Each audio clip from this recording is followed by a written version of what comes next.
family picture na gawa ng AI, nagpaiyak ng ina sa Santa Rosa, Nueva Ecija.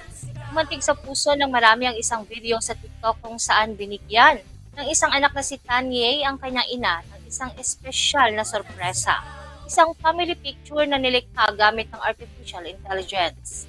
Ayon sa caption ni Tanye, 15 years nang wala ang kanyang ama, ngunit patuloy pa rin itong naaalala ng kanyang ina. Nangako umano siya na babawi balang araw at sa ngayon ang munting alay na kaya niyang ibigay ay ang larawan ng kanilang pamilya na buo muli sa pamamagitan ng teknolohiya.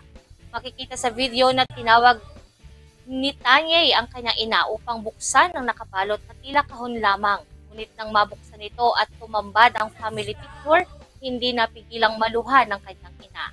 Marami ang naantig sa naturang video at nagbahagi ng kanilang karanasan. May mga netizen na nagsabing kahit kumpleto pa ang kanilang pamilya, wala silang naitatagong family picture. Ang ilan naman ay nakaramdam ng matinding lungkot dahil tulad ni Tanye, pumanaw na rin ang kanilang ama. Isang komento ang nagsabi, "It may be AI made, but the healing it brings is real. This is so touching." Habang isa pang netizen ang nagpahayag, "This is how we should be using AI."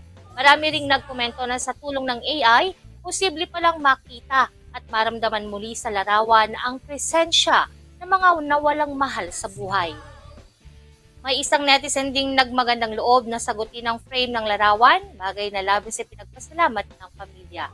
Sa kasalukuyan, umabot na sa mahigit kalahating milyong views, 50,000 reactions at higit 1,000 shares ang naturang video sa TikTok.